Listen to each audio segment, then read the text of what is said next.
Good afternoon, everybody. It's P.J. Norwood, Fire Engineering, with today, Wednesday, April 22nd, live. We were Humpday Hangouts. I kind of got in the habit of saying the other platform Hangouts, but today we're using Zoom. I wanted to thank everybody for tuning in. I know everybody's at home, everybody's at work, having some personal struggles and work struggles with the COVID crisis.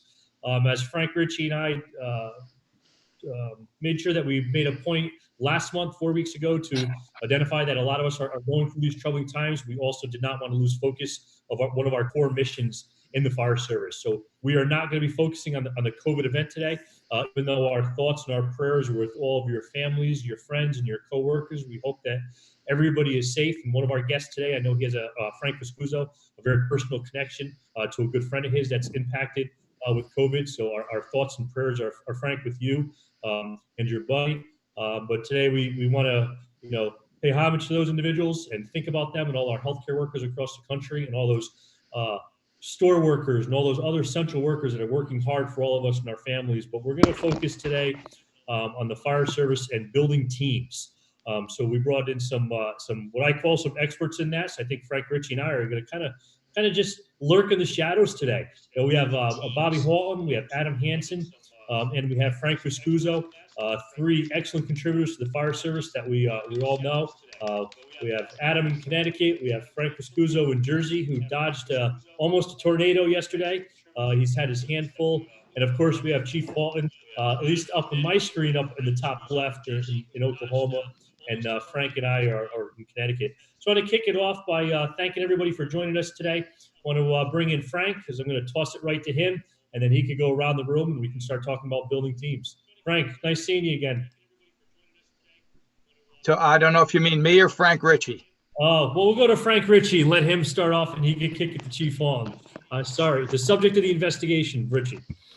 Well, first, I got to start off by giving credit. Fire engineering FDIC is always about learning things. We had a Zoom meeting last night with a group of individuals who usually go to dinner together at FDIC. And lo and behold, Mike Dugan, who's a great instructor, taught me how to change your name on Zoom. So everybody's using Zoom. So I'm just going to pass on some great knowledge. You just go up in the corner of your screen. You'll see three little dots in your box, and you can change your name. So I thank Mike Dugan for that. We can all learn. Today we're going to be talking about, are we building teams, breaking teams?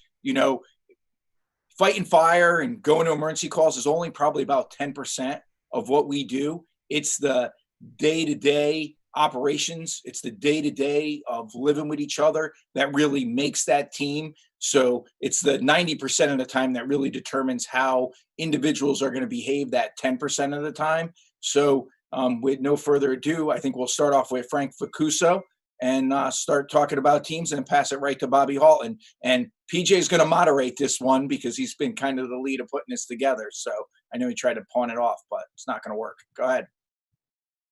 Well, listen, I mean, teams are about culture, right? It's about what we believe in, and culture is created by design or default. So I think that the first thing you need to do is sit down and make the determination of what do we want to be known for. I remember having this conversation with my group one time. We did a post-incident analysis, and I'm sitting there thinking, I have 20 individuals here that are basically, they all have different philosophies on things, and that's not uncommon in the fire service, and I actually encourage that. But after our actually just before the post-incident analysis, I said, listen, I want to know what you want us to be known for. So let's come up with some kind of an idea. And I gave a little bit of insight of what I meant. And as we were going on with and we're Group C, as we're going on with the post-incident analysis, one of my captains actually texted me. And I look at my text and it says courtesy, courage, and commitment, Group C. And I thought, all right, I like that. And we started talking about that and what those three words mean. And we said, okay, so we're going to build our culture around those three words: courtesy to everybody, right? I mean, because our whole thing was we wanted to treat everybody like they were family, meaning our community.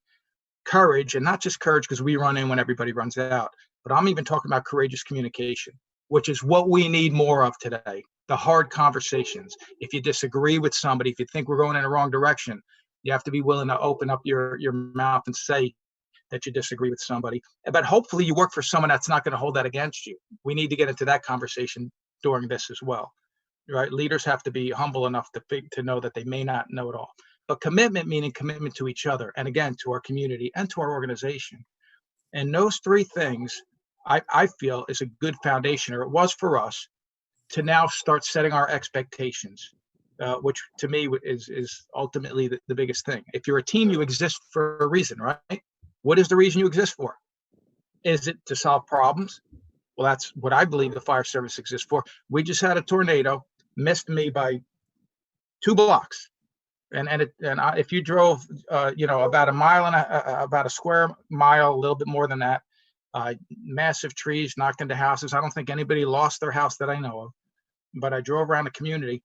But I would say it's probably maybe 2 hours after this thing hit. I'm driving through the community, and I cannot believe how many emergency service responders, because this isn't where I work, this is where I live, but how many emergency service responders had cleared the roads out. I'm looking around going, how did they cut all these trees that were laying in the middle of the road so quickly? The response they had was amazing. And I said, I know Toms River, New Jersey is not known for tornadoes. Never thought I'd ever have one. But for some reason, to me, it appears they were prepared for something like this. Why? Well, you know what? Because a good culture maybe is the starting point. So I just wanted to start with some of those thoughts. PJ didn't jump in, so we'll go to Bobby Holland with this, but I've learned one thing: never compare weather from a Northeast guy to somebody from Oklahoma. That's just setting yourself up for failure right off the bat. So go ahead, Bob. Superstorm Sandy gave us a little bit of credibility in the bad weather category. Okay, but in the tornado category, you know what we call a tornado? Tuesday. Yeah. So I know, I probably should have thought of that before. No, the issue with tornadoes is that they're categorized from 1 to 5, right? But if the one happens to hit your house, it's devastating. I mean, it'll tear your place apart. It really will. Very few structures are built to withstand tornadoes, except tornado shelters, and they're generally below grade for a reason, because tornadoes, they're surface level winds. So if you're below grade, that's what affords you that comfort. There are some tornado shelters that you can buy that are above grade, but folks out here don't cotton much to those. We much prefer the below grade ones, just because we found that the survivability rate is much higher. And you get an EF5, and then you've got anchors on those above ground ones, to help you. But I think some people on the East Coast also use them as safe rooms. So if someone's breaking into your home, you can go into that tornado shelter and lock yourself in. So that is an added value. You could do the same thing in a below grade one as well. But then they could just fill it with water and drown you. So, yeah, what are you gonna do? So I prefer a good cache of weapons, which I have. So in that instance. So when we talk about team building, there's a couple of interesting books on that I've always enjoyed, that I go back to routinely, about teams, because teams are an interesting deal, right? Teams are a real reflection of leadership style, understanding of the mission, as Frank said, understanding of the culture. And when we talk about culture, we're talking about 3 basic things, right? We're talking about institutional, things, artifacts, institutional artifacts, things like that, and then norms. And so you've got the institutions, the artifacts, and then normative behavior. And when Frank's talking about culture, you're talking about what is the normative behavior. And we talk about normative, we mean what is accepted, what is expected, and what meets the standard, whatever the standard may be, right? And that standard can vary from group to group. When we talk about good customer service, if you're in one institution, it might mean being polite and respectful. In another institution, it may mean taking additional steps. In another institution, it may be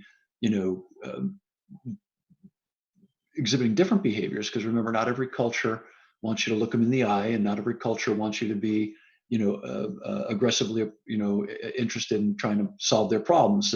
So it's going to vary from town to town and place to place, and I think that's the real strength of the American Fire Service, is that we are parochial. And oftentimes I hear folks saying, oh, we ought to have a national this and a national that and a national, and I think to some extent there's some validity in having some some level of conformity at basic levels. But the strength of the American Fire Service has always been is that it's extremely local. Adams folks know Adams community. PJ's folks know PJ's community. I know my community here we're just north of Tulsa. I know this community real well. Frank knows, Falls River, Jersey, right? And I think that that's really important. Frank is just oblivious to wherever he is, so that doesn't apply to Frank. So just kidding. I'm just kidding you, Frank. So I think in that context, what Frank has said was really brilliant. And I think when we look at you got to have an objective in order to build a team, right? What's the overall mission? What is that overall mission? And then what are the sub-objectives of that mission, right? And that's where we're talking about teams. The books that I like, McChrystal's Team of Teams, which is one of the most recent ones, I think is outstanding. And I disagree with Stanley on a lot of his politics, but on Team of Teams, he really nailed that construct for what he was facing at the time. In other words, asynchronous war. In other words, you had warfare that didn't fit the standard model, and the enemy, because it wasn't a standard model, had much more empowered groups that could react very quickly because they didn't have to run it up the chain of command, which put his people at high risk because every decision had to be run through some guy with scrambled eggs on his hat 3,000 miles away in the command center. But McChrystal pushed all of that down so that people with skin in the game could make decisions within their realm of responsibility, not outside of it. And they had to be accountable. They had to communicate up and down, side to side, which I think is important. And I think that's what we're getting to here is how do you build a good team? So I think that's a great book. The other one is Small Unit Leadership, and it's an Army book. And does anybody remember the name of the sergeant who wrote that? It's a great book. I have it on my shelf. I'll look in a moment. Do you remember, Frank? No, I have it upstairs too, though, if you need it. It's called Small Unit Leadership. I've got it right over my shoulder. It's a wonderful book. I always go back to it. It's a wonderful book on understanding the structure. And then it's that ancient wisdom, right? I think Seneca, if you read Seneca and Cato, Seneca talks about the three things. You have Apollonia, which is reason and logic. You have Hercules, which is strength, right? And then you have wisdom, right? Which is ancient wisdom. So you combine those three things, and that helps us to understand what Frank is referring to as culture. And I think if you read the ancients, and I think Seneca is a great place to start. I think Gilgamesh is a little too esoteric and it's more biblical in its storytelling. But if you pick up Seneca, one of my favorites by Seneca is Letters on Dying, and it's all about mortality, and which is really kind of neat because it goes into why we have teams. Teams are structured to kind of, perpetuate longevity. So anyway, just my thoughts on the basics of teams. In other words, the team needs to have a purpose, a mission. The team needs to have some unifying principles. What do we hold in common as values? What do we share? Is it strength? Is it communication? Is it empathy? Is it, if you're in a military team, empathy is not a big one. You're out to kill the other people. So, empathy is low on that scale, which is fine. That's their mission, right? So sometimes when we take some of our military training, we have to remember what is their core mission? What are they trying to accomplish? Which is obviously different than ours. So those are some of my basic thoughts. And, and the other thing I think is important, and what I like about talking with Frank and Adam and everybody on this panel is that, and there's another great book called Heroic Leadership. It's about the story of the Jesuits. And the Jesuits are actually a great example of teams. And they had a very specific purpose. The Jesuit order had a very specific purpose. And Ignatius Loyola laid that out there and in a very specific way. And what was interesting about that team was the barriers to entry were so high that really less than 1% of the people originally who wanted to be a member ever made it. And it goes back to the old Groucho Marx line, I wouldn't be a member of any club that would have me. So, which I love. But that's ancient wisdom. And I think Heroic Leadership is a wonderful book. It's written by a former Jesuit, and it tells you the story of the Jesuits.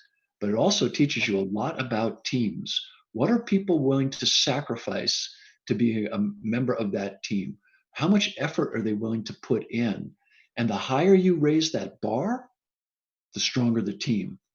The further that bar goes down, the barrier to entry, the weaker the team. Yeah. And I think that's an interesting deal. And with that, I think we'll talk to the one guy who probably really knows what it makes to build a team, and that's Adam. Thanks, Chief. And Chief, I agree with you, and I like the communication piece and the culture piece. And I think that goes towards Adam, who actually reached out to us, with an idea for today's show, and it was really focused around the culture and communicating, but it was focused on the proper treatment, but not improper treatment of like probies in the firehouse. Walking that line between bringing them in, introducing them to the culture, and making sure they understand their role, having a good time with them, but not crossing that line of bullying and hazing, which I know we have zero tolerance or zero acceptance for. However, we do like to have a good time with our probies. So I think that was kind of the premise that Adam brought. So I'd like to have Adam weigh in on that, on his thought process on leading into today's show. But we'll get back to you, Chief. Go right ahead. Well, I guess before that, Frank was kind enough to, or somebody was kind enough to look it up. Dandridge Malone, and then there's also the Small Unit Leadership Guide to Counterinsurgency with a foreword by General Mattis, which is pretty cool. But Dandridge Malone, Small Unit Leadership. Thank you. Adam? Yeah, so sorry if I look like I'm freezing out here, but I got my 7-year-old boy, my 3-year-old boy, my puppy inside, and I figured that wasn't a good place to be. So I'm out here bearing the New England cold weather. But I hope I don't take this conversation off the rails. I am passionate about this subject. And for full disclosure, I am all about antics, having fun. I believe without the antics and having fun at the firehouse, that we'd be lost. I think that it builds companies. I think that it builds firehouses, and I think it pushes the fire service forward.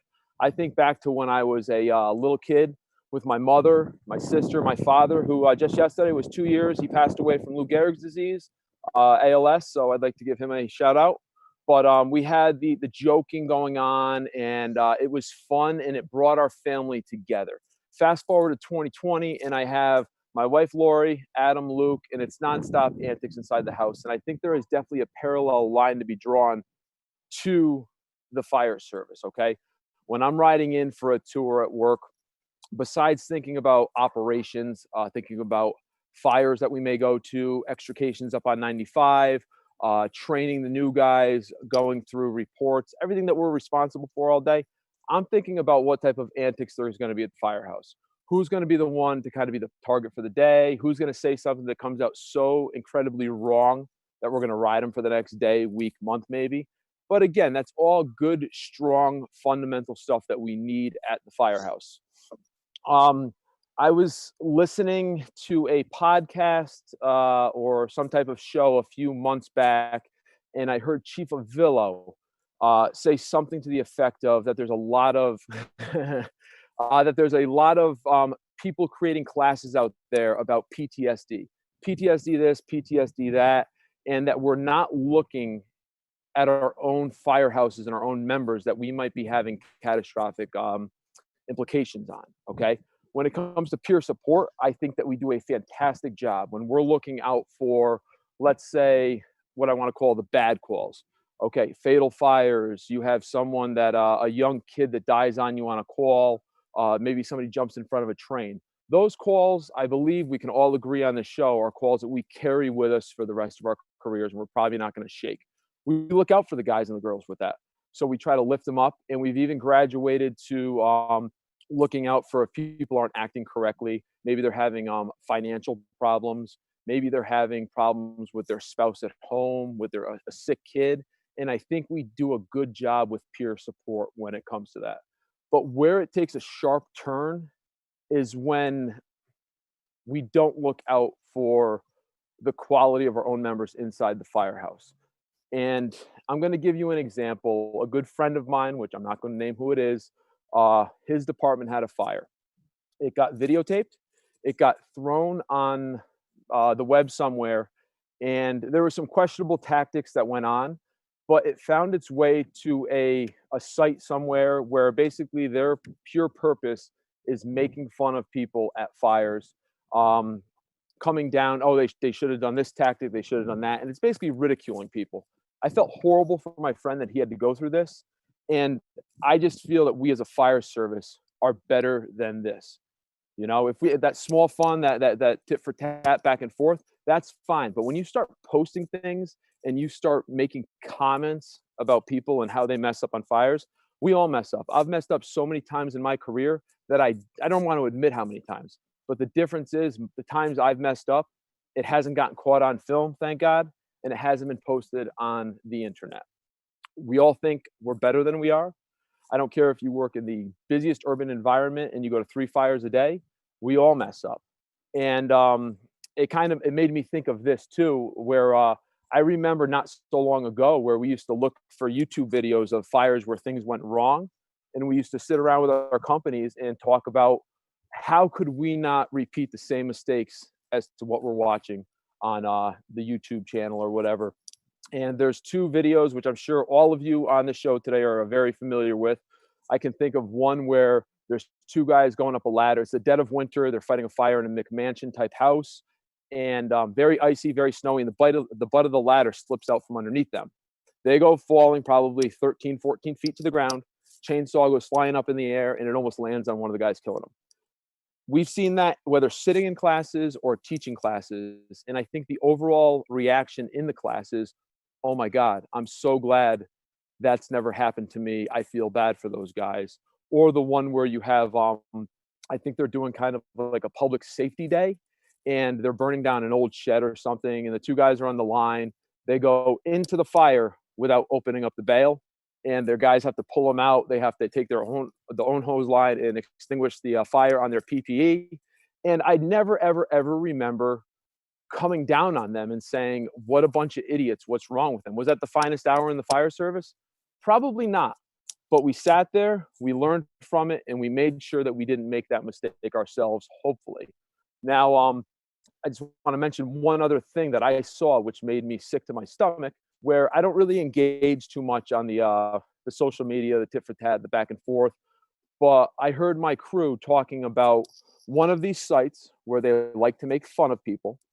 And they found a video of the person had special needs, in my opinion. That's what I saw. He was wearing a fire helmet. He was wearing a bunker coat, and he was lip syncing to, let's say, a heroic feel good song. They took the video, they posted it online, and they didn't post it to highlight this person. They didn't post it as a human interest story. They posted it pure and simply to make fun of this kid. And it was sickening. It was nauseating. And us as firefighters, you all know, we're supposed to help those with psychological disorders. We're supposed to help those with physical disorders. We're supposed to help those who are in need of help. So if the culture is shifting where we're trying to make fun of those that have special needs or that mess up at fires, I think we really got to take a step back and look at what's going on. Because are these people, is it that young kids grew up with the social media generation and that's all they know? Do they feel good about themselves? Like, oh, at least the spotlight's not on me. I messed up last week. At least they're not making fun of me. They're making fun of this guy. Or are they hiding behind a keyboard on a fake username, blasting people for messing up on the fire ground? I think that the culture has shifted in that direction for the negative. I think it's weak. I think it's small. And I think as a fire service, we're better than that. And I apologize if I'm ranting here. It's just something that I feel passionate about, and I think it's wrong. Maybe I'm in the minority, but it's just something that I thought was worth talking about. I think Chief Viscuso said before, there's those hard conversations that people don't want to talk about.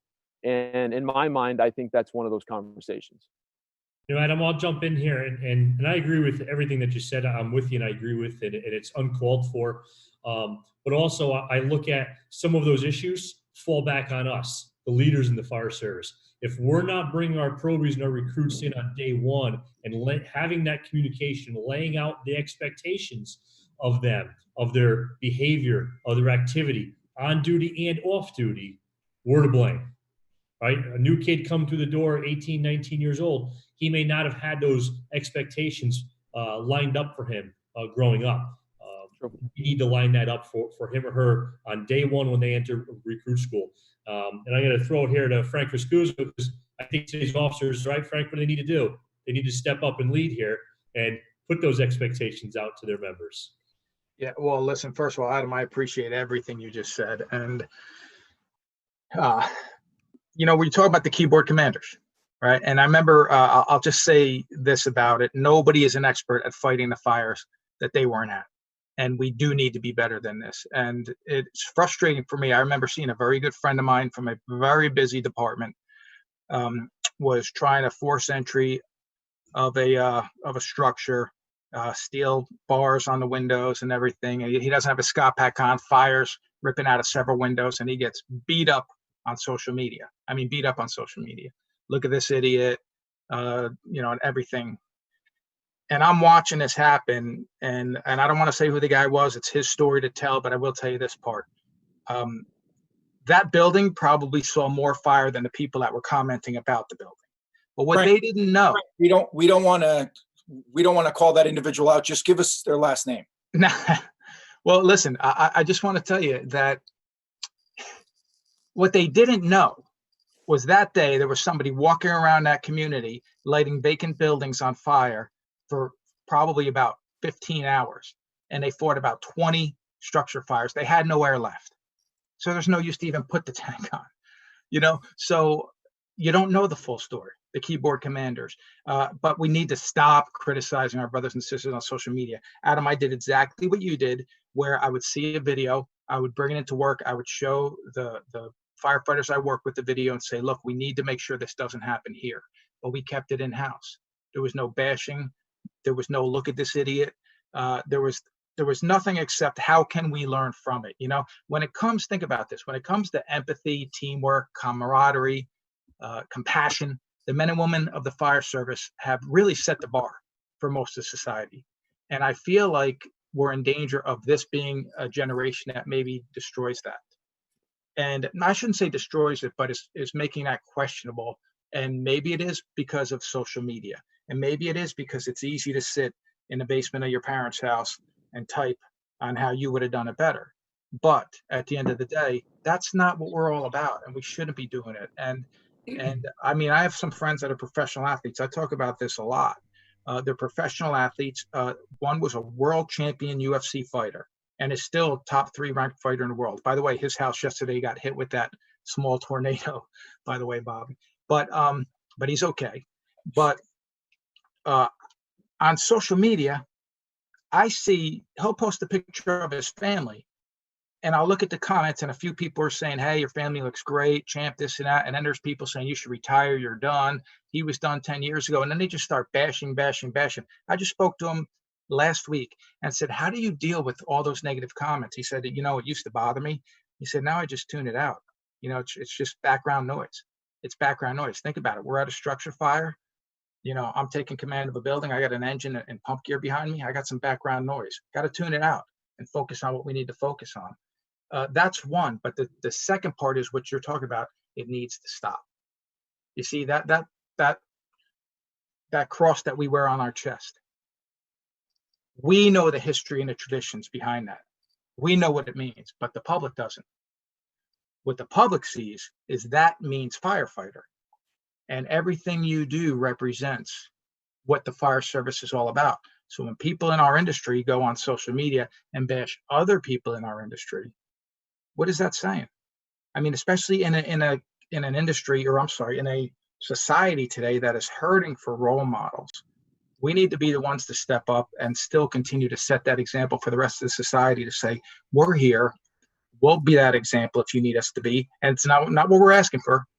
It's not what we're asking for. But I tell my kids all the time, you know what? If you're ever in trouble, knock on that door right there. See that firehouse? Somebody's going to open up that door. They're going to help you out. See that police station? Somebody's going to see that EMS. I don't ever want that to change. And the only thing that I think can change that is people coming in and just having that attitude, Adam. And now I feel like I'm on the rant, so I'm going to stop and let you guys talk for a little bit. But I agree with you 100%, and I appreciate that you brought that all up. So I'll jump in here, and then we'll pass it to Frank.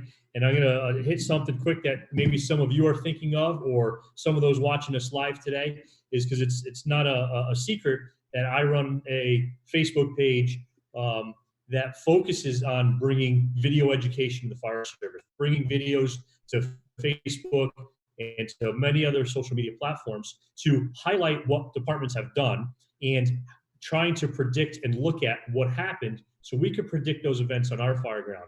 And the hardest part about running that Facebook page is trying to keep that nonsense out of it, right? It's come leaps and bounds, and it's much better than what it was, and there's a lot much less interfighting. But that's the hardest piece. You know, we try to focus on fire dynamics and fire behavior, and trying to keep the focus on what those videos is used for. And you know, every class that I teach, the third slide is a picture or an illustration, not a picture, an illustration from Paul, from our friend Paul Coombs, of Monday morning quarterbacking.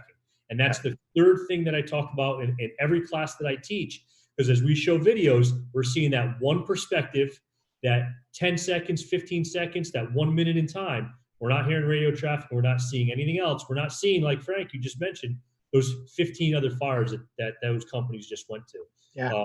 So that is very a challenge of social media, and it's one of those double-edged swords of trying to balance the abundance of fireground video for education and not for Monday morning quarterback. Frank, Richie? Yeah, I don't want anybody to be the thought police, because who gets to be the final arbitrator of what's right and what's wrong? I don't think it's reflective of the entire fire service. Right. I think it's a very minority, and in a position of leadership and being on teams, you always got to be very cautious never to play to the loudest voices. I mean, I've had organizations coordinate national efforts to go after me and attack me in the media. You know, as the old saying goes, you just change the channel, or you don't read the comments in the comment section of the paper, or you don't go to those websites and you lead by example. I think that that's very important. I also am a fan of, while I don't do it, and when I comment on something, I put my name on it, but I'm also a fan of the anonymous comment.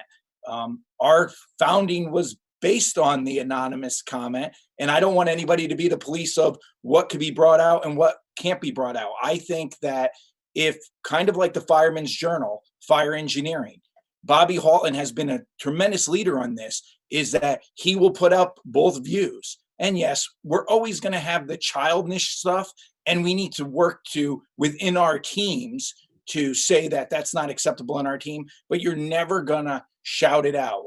You mentioned some of the things on the internet. You know, you make fun of it. You kind of own it. PJ was attacked for the dollhouses. They ended up making shirts about, tell me about your next dollhouse fire. That's how I think you combat that, is with reason. And it's okay to air both sides of any argument, because the general public, the most of the firefighters out there, are going to have the wherewithal to know that this is ridiculous and it's not acceptable. One thing before I toss this to Bobby, Frank Viscuso made a great point, you know, about the keyboard commanders, and that you're not an expert unless you're at the fire. I just had this eye-opening experience, which has been pretty interesting. We're going through a Mayday investigation in the department right now, and I'm reading everybody's reports and everybody's statements, and I would swear that there was at least 20 different fires at the same fire, because everybody's perspective is so different. I never kind of put that into my into that Rolodex into your mind of how perspective is different from each fire. And I think Bobby's editorial says it. Most people at a fire don't say, hey, I'm going to make the wrong move here. They think that they're making the right move, and it turns out in hindsight, it maybe wasn't. So we all need to learn from it. Bobby Halton? You're muted. Tell me about that. So you talk about harassment. Who the heck put old guy under my picture? What the heck's up with that? And that's the difference between humor and messing with somebody and abuse. And there's a difference. When it's hurtful and harmful and it causes somebody pain, that's not funny. Yeah. That's not funny.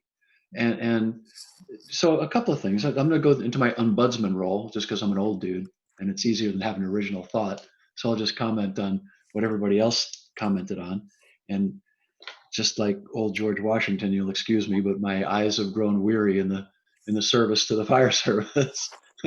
I love to read, and I actually didn't need glasses until I took this job. And I just love reading, and now I get paid to do it. So it's like awesome. So anyway, to start off with Adam, and he was talking about the difference between humor and abuse. That's a great point, Adam. And okay, so I wrote this down. I have been an idiot. I will be an idiot again. I'm an idiot right now. So occasionally I'll say something, I'll do something that a day or two later, I'm mortified that I did it. But in the moment, there's a great book called Leadership and the Art of Self-Deception, which I love my books, but Leadership and the Art of Self-Deception, you can read it in an hour and a half. Well, Frank could read it in 3 days. Adam, you could read it in an hour and a half. So just teasing. So it's a great book, and we all self-deceive ourselves. In other words, as if we're righteous and we're good and the other person was bad. And so I know I've said things that have hurt people. I've done things that have hurt people. I did something just yesterday because I was in a terrible mood because of so many other things going on in my life. And I lashed out at a guy, and I had no right to do it and had no reason to do it, but I did it anyway. And so I have been an idiot. I will be an idiot. I am an idiot. The difference is, at my age, at least, I can own up to it. And when you're younger, you got so much going on, you don't get a lot of time for reflection. That's the one thing I've noticed, is that as you get a little older, you get a little more time for reflection. But when you're younger, 3 kids, Adam was just telling a 7-year-old and a 3-year-old in the house, and that's a frenetic lifestyle. I don't care who you are. Just keeping pace with somebody Adam's age wears me out.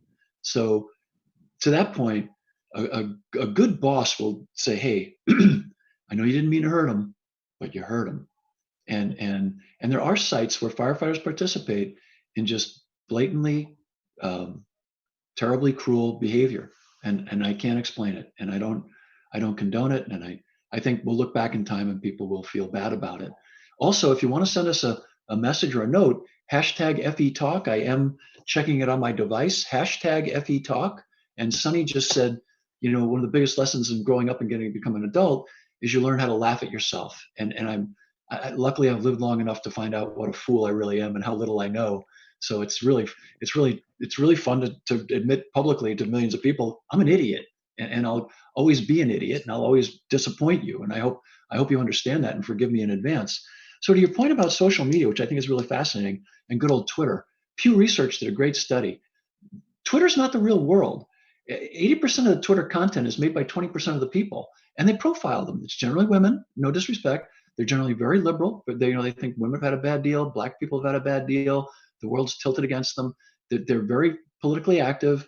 They're very left-leaning, but that's the majority of people who are posting. And if you look at it in the fire service, it's the same thing. If you go to any site, it's really about 20% of the people on there. Maybe in the fire service it's less. Maybe it's about 10% of people who do the continuous posting. So Twitter is not a reflection of the real world. As Frank said so well, 90% of us aren't doing that, but the 10% who are doing it are really hurting people.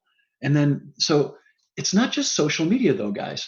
Having the advantage of being a little bit of an older guy, I've been putting out this magazine called Fire Engineering for a few years. And before Twitter even existed, we would put up a cover of a fire photo, and a fellow wasn't wearing a mask, or a gal wasn't bucking the ladder, or whatever, or a gal was walking in, poking, they look like they're advancing the line. Well, it's a snapshot in time. And the whole story might have been that gal was she was the battalion chief, and she was just giving him a last piece of safety advice before she had nothing to do with the crew. Or the person bucking the ladder had to step away quickly because somebody desperately needed them to unkink a hose line. Or the person, like Frank mentioned, they had no air and they had to do what they had to do. So it's just a snapshot in time. And that was before Twitter. And when we would get those letters, which prompted my predecessor, Bill Manning, to do the famous white cover Fire Engineering, which he said, here's a perfect picture of a fire ground. And it was just a white cover, like the Beatles album. And he said, this is the perfect cover, the only perfect fire cover we'll ever have. And it was just a white cover, which people loved. And then we kind of hit that. Oh, so a friend of mine, his name's Dan Ariely. He started a society that we should all belong to. It's called the Society, the Center rather, for Advanced Hindsight Bias. So we can look back on what everybody else did and tell them, you should have done this, because the day after, we're geniuses. And I suffered from advanced hindsight bias as a young firefighter. I was on the line. And if the chief had done this and if the captain had done that, as soon as I made chief, I got this cranial rectal inversion, and I couldn't do any of the things that I knew I should have done as a firefighter on the knob, because I became a complete idiot again. So the whole point of this rant, and we've all had our rant moments, it's called worldview.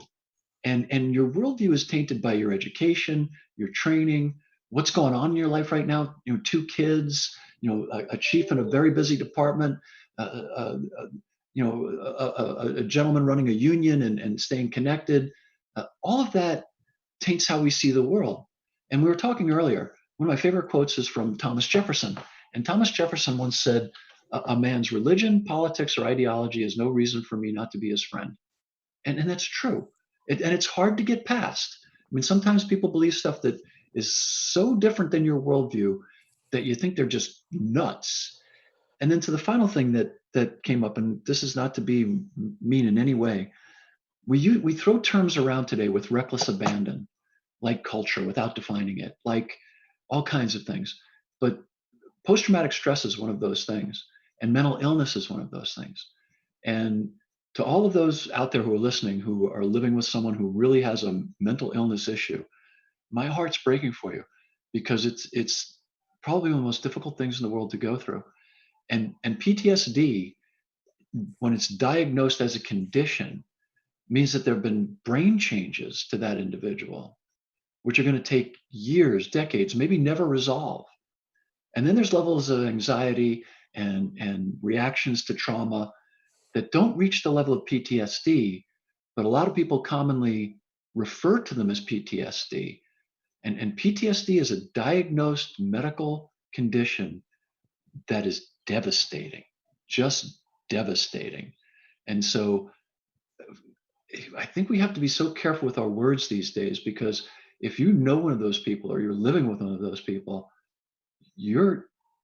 whoever they were before this, they're not anymore, and they never will be again, never.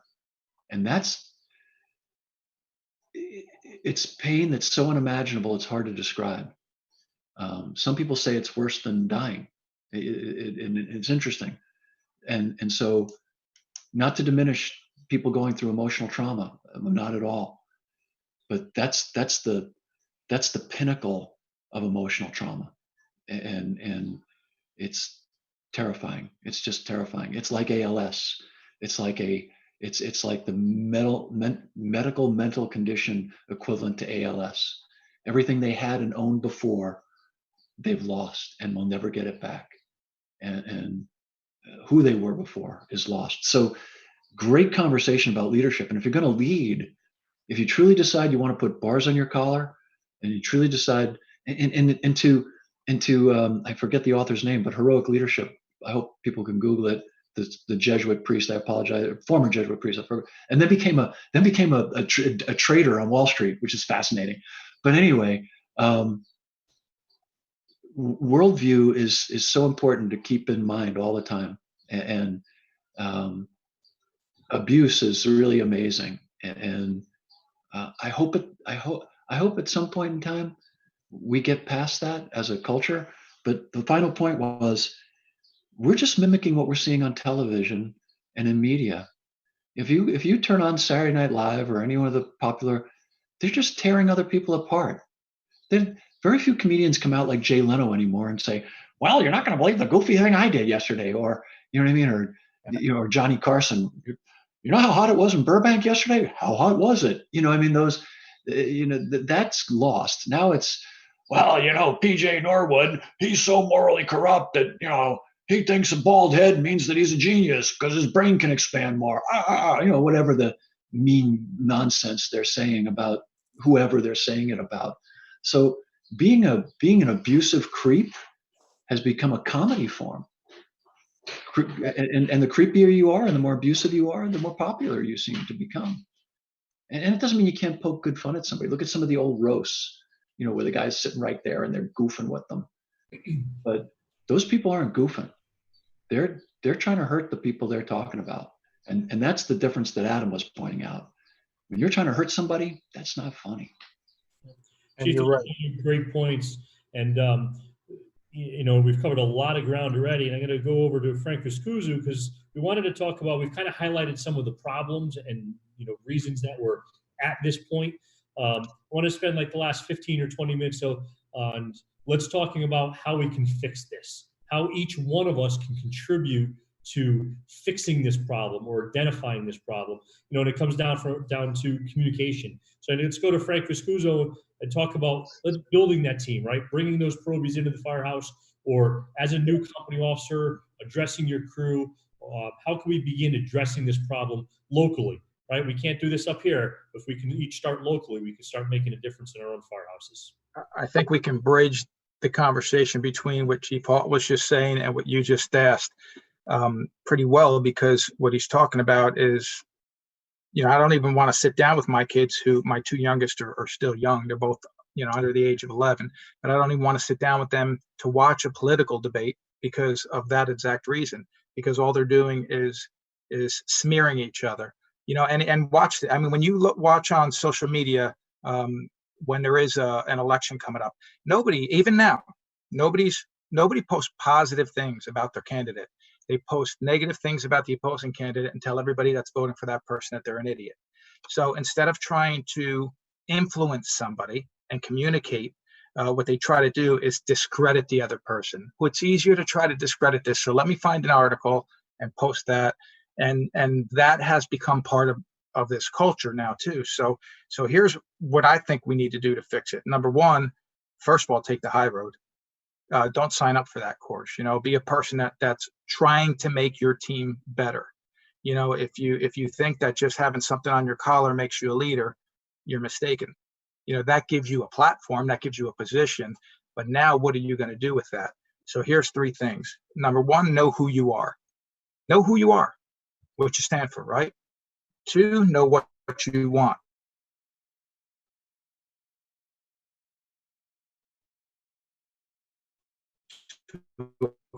Looks like you froze.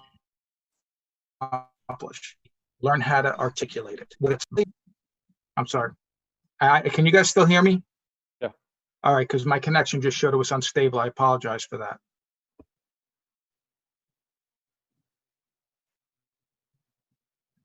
I think we got you. All right, good. Now's a little better. I'm sorry about that. I think I just lost you. And that's the product of having some younger kids in a house that are using the signal. That's okay. We got you now, Frank. You're good. All right, good. But listen, I don't know how much you heard, but I'll just say this again. Know who you are, know what you want, and know how to articulate it. So, and get your team together and set the expectations. I'll end with this, and then I'll let Adam share his thoughts. But I have a friend who's a colonel in the Army. I grew up with him. And we had a conversation recently. And in this conversation, I said, hey, do you ever micromanage? And he says, never. And he said it so quickly that it was like he was almost expecting the question. Never. I said, really? You never micromanage? He says, no. He says, let me ask you a question. He says, when's the last time you put out a fire? And I said, we had a good stop a couple weeks ago.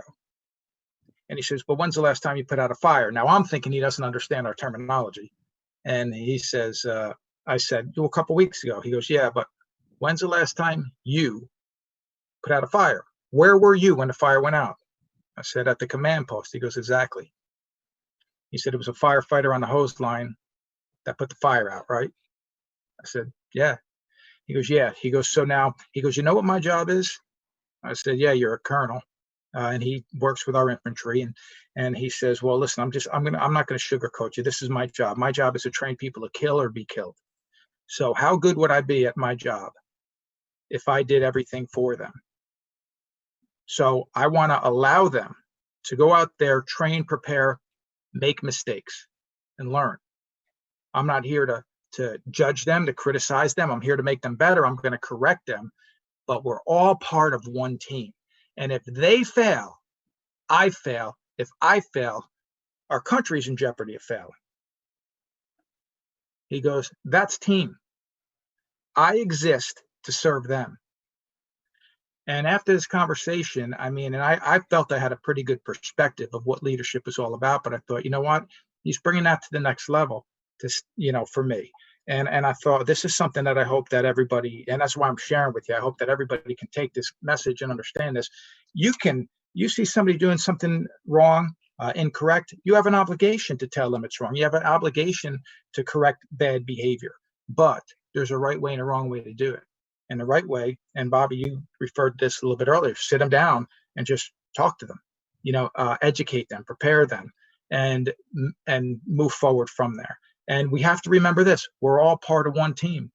We are all part of one team. So I don't like the naysayers, the bullying. I don't like the negative comments all the time. I do like sitting around the kitchen table and joking around the way firefighters do. I don't want to take that out of the equation, but at the same time, if you're in a leadership role, you have to kind of know when you're crossing that line, because I think almost every bad story in the fire service begins with these words. Are you ready? Hey, what would be funny? When one firefighter says that to another, and there's not somebody else to say, actually, maybe that's not a good idea. Maybe we shouldn't do that to him or post this about that. But those are just some of my thoughts. Set expectations, know who you are, know what you want, know how to articulate it, set the ball in motion, support each other, and remember you're all part of one team. And Adam, if you don't mind, I'd like to kick it to you for your thoughts on that. Yeah, thanks, Frank. That's a great segue into what I was thinking. Can you guys hear me? Okay.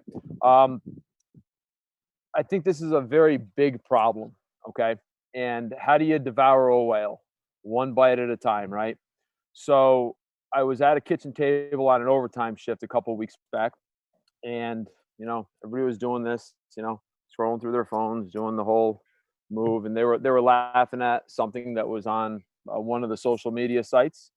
And sometimes actions speak louder than words. Sometimes glances speak louder than words. And one of the younger guys stopped and looked at me and said, "You don't like that kind of stuff, do you?" And I said, "I don't." I said, instead of sitting behind your keyboard, instead of laughing behind someone's back, if you see something on the fire ground that you don't agree with, if you come in and want a Monday morning quarterback somebody else's fire or incident, or you see something that happens around the firehouse that you don't like, as a young guy, I'm telling you right now, call that person. Be a man. Call that person, and instead of talking behind their back or posting on social media, call that person and say, "Hey, firefighter John, what happened at this call? I heard it went sideways. What happened at the firehouse last week?" Be a man, call people. Be a man or a woman, call people, and go back to how we used to do things. And instead of hiding behind the anonymity of the keyboard, I think that would move the fire service in a very positive direction and get us grounded again. Mike Ricci? Yeah, just so it's not just 30,000 feet. If you're a company officer and you're a boss, you have to make sure that your team knows that you're not above the team, that you're a part of the team while still being a leader. And when it comes to that kitchen table and that firehouse banter, that's a lot of fun. We generally know as a boss when something is going in the wrong direction. And sometimes it just takes, how my mom used to look at me all the time to get everybody back on track. Or sometimes you just got to say, cut it out. And it will usually stop there. The problem is when the boss doesn't say anything, and then it continues. And now you got to remember, as a boss, you got to own that. Bobby? Boy, what a great conversation all the way around. I think that three things that came out was, if you decide, and I really believe that the fellow who wrote Heroic Leadership nailed it. We're all leaders all the time. And we have to understand that whatever level you're at, somebody's looking up to you, or somebody's going to look up to you as an example or whatever down the road. And I think that how well we do it is the measure of who we are. And one of the things I always remind people is that personally, I'm in love with George Washington's life and his history and what he left us, right? I think that this is a tremendous book. It's called Heir of the Founders. And we're all heirs of the founders, right? This is just talking about the second generation, Calhoun and Clay and those guys. but we're all heirs of these guys, but Washington in particular. And so we always talk about George and all his great accomplishments, but you know who the greatest influence on George was? His mom. That was his leader. And he once said everything he has in life, everything he is in life, he owed to his mother. And they had a very contentious relationship. You would have never expected to hear that. His mom and he had a very, all throughout their entire lives till her death. So interesting. And the other thing is, I love what Adam said about, sometimes it's just a glance. We've all gotten this look from our dads, right? The one eye up, one eye down deal. The Clint Eastwood look before he would shoot people in Dirty Harry or whatever. You know what I mean? You're feeling lucky, punk. And you don't mess with that look. Everybody's got it, right? A version of it, and so that's really important, and that's the human element, right? And that's why teams are different than groups, and teams are different than organizations. Teams are truly teams, and they're a component of all those things, right? But they're generally smaller, and they're generally much more focused. And I think that I think that they're very critical, because getting the job done, that's the task level, that's the application, that's where the rubber hits the road, that's the skin in the game. That's what Frank was talking about. He put the fire up from the command vehicle. The guy on the end of that knob, they had skin in the game. If it got out of control, Frank wasn't going to get burned. The kid on the end of the knob was. So, and my son Dean once gave me a great piece of information. His call sign's Drama. He's a pilot. And he said, I asked him about advice about leadership in teams. And he said, first of all, you have to know what's expected of your people and what they're going through, or you don't know what you're doing. Then he said, you have to be good at what you do. And he was talking about being a pilot, because if you're a warfare pilot, because if you're not, you'll soon be dead, and any argument to the contrary is moot. And same thing with firefighting. And then he said the third thing was, you have to be a good dude. And what he meant by it, and then the last line was, and if I have to explain that one to your dad, I can't help you. But what I think he meant was, accept that other people have a different worldview. Like Jefferson told us, different ideology, different politics, different orientation, whatever. They just don't see the world the way you see it. That's okay. The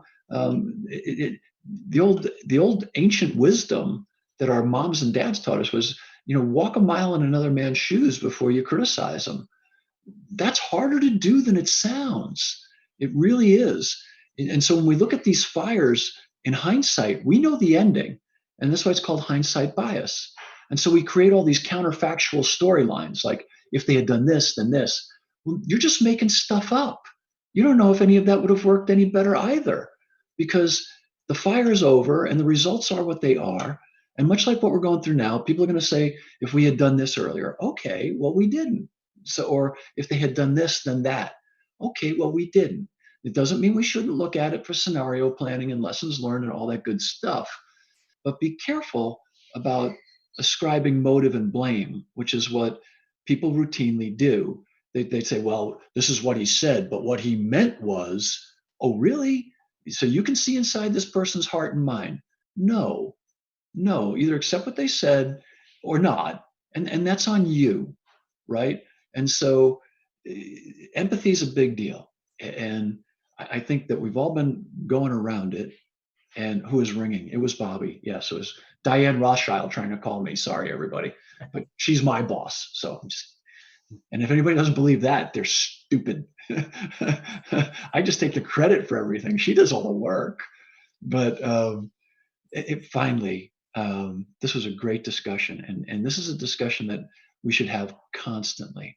This is not a one-off, because we have to constantly remind one another that there's so much more to learn about it. And nowadays, my biggest fear, people ask me what keeps me awake at night, is that people are afraid to put on their Trump 2020 hat or their I'm with Joe shirt or whatever the hell his slogan is. What day is it? Joe Biden. I don't know. I'm kidding. It's a joke. But, whoever you're with, right? I'm the greatest in the world. Donald Trump, just ask me, and that would be his shirt. So I do care. I love politics, but just because I support somebody doesn't mean that whoever you're supporting isn't a great guy too. And you have to look at what their policies are going to be and decide if they fit your worldview or not. And that's fine. So if you're going to build teams, you might, and you're a Biden guy, you better be, or gal, you better be very comfortable having Trump people on your team, because if you're a Trump person, vice versa, or if you're a Hillary person or whatever you are, if you're a Republican or a Democrat or conservative, libertarian, whatever you are, because if you're not, then you can't lead. If you can't lead people with different views and different ideologies and unite them onto mission and purpose and responsibility, then you don't know what's expected of them and you don't know what you're doing, and you're not a good dude. So I'll leave it at that. Great point, Chief. So we're just about 2 o'clock, so I'm going to kick it right around here. Let's go to Adam for his last thought. Just thanks for having me on, guys. It was a great conversation.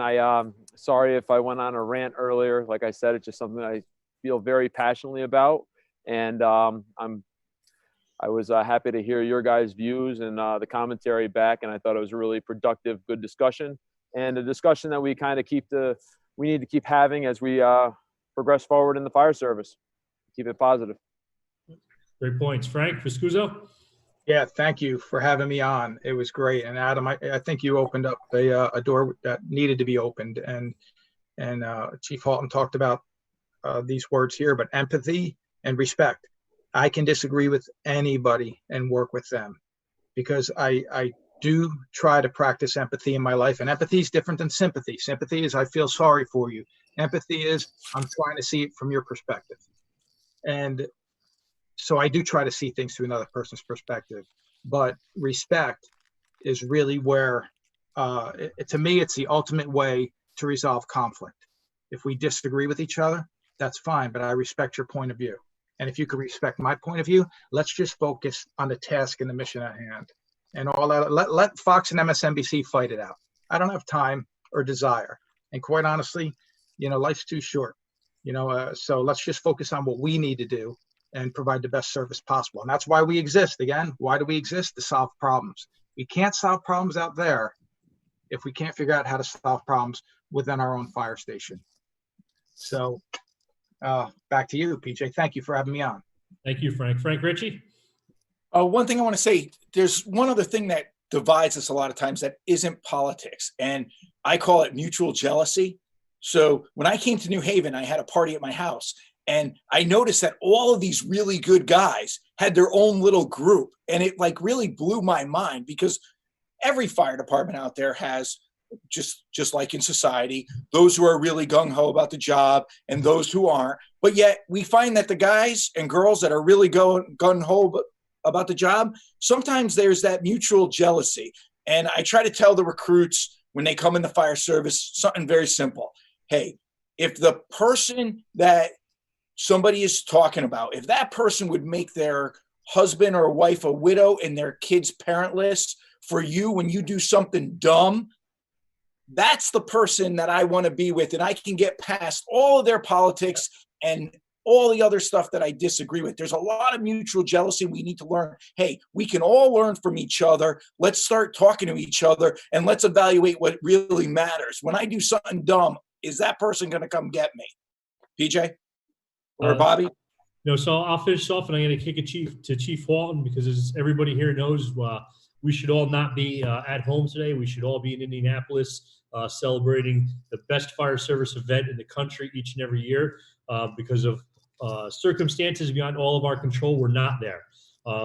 I know we're a little bit over, so Tammy's probably itching to end this meeting in the background. But I want to leave this off with Chief Walton, because we always enjoy seeing him on the stage this week during his keynotes, and we missed Frank Viscuso's keynote. And hopefully the next time we part in Indianapolis, we get to hear his keynote that he was scheduled to do this week. But Chief Walton, we're going to end with you today and give you the stage to finish this show off, since we're not watching you on the big stage in Indy this week. Thanks for being here. Thank you so much. And I wish we could be in Indy right now. And as a matter of fact, here in Oklahoma right now, Frank, I'm looking outside my window and I'm seeing golf ball size hail smashing. You're probably going to hear it in a moment, because you're starting to hear it, guys? I hear it. That's golf ball size hail. Smashing the crap out of my house. Listen, I have to tell you, Bobby. So, Bobby, we call that Wednesday. Yeah, listen. Well, it's funny because I was going out to Alabama to speak one time, and my wife said to me, "Be careful." I said, "Why?" She said, "Because the tornadoes." I go, "Laura, I'm going to be there for about 40 hours. What's the chance of a tornado hitting us?" There you go. What's the chance of a tornado hitting us in the 40 hours I'm going to be in this community in Alabama? They had 7 tornadoes in that 40 hours in that community that I was in. So I know exactly what you're talking about from that one. Damn, you're better than a trailer park. Yeah, I'm telling you. Pretty damn good. Listen, I do have on her side of the family, we have a relative that works for insurance companies taking dents out of cars after hailstorms. He lives out of his RV and he travels. So you're probably going to see him in a couple of days. I'll be looking forward to him because I got a car parked outside right now. Yeah, exactly. So that's probably a beautiful one, I'm sure. Thanks. I do love my automobiles. But just to wrap it up, I do regret that we're not in Indianapolis. Yeah. My focus this year was called God and Country. And we have a cover. I hope you get to see it on Fire Engineering. Go to fireengineering.com and pull up the magazine cover. It's a beautiful cover. We do have posters of it we're making available.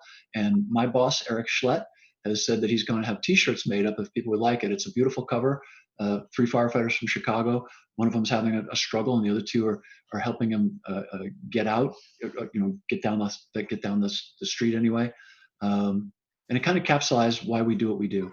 The quote I chose was from a woman named Elizabeth Elliot, and she said, "There is nothing in life worth living for unless it's worth dying for."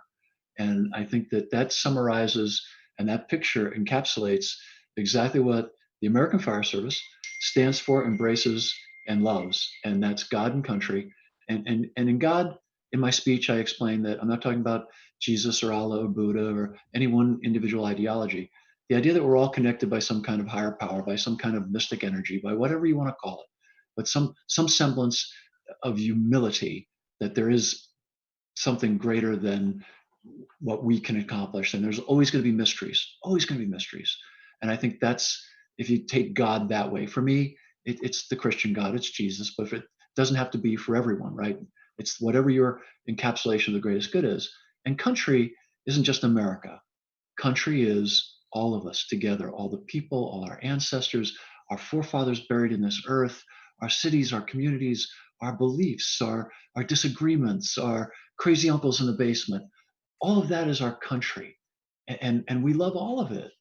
And we love all of one another. So as we go through this, I hope you take the advice. Please get Step Up and Lead. It's a great book on how to be a better leader, how to be a better team member, and get Frank's video series, get Frank's audios, and reach out to Adam. Adam's got skin in the game, and so does PJ and Frank. They're both on the line. I'm old and in the way. I have a lot of opinions, but and I've got good perspective, I think. But if you really want to talk about leading today, start with Adam.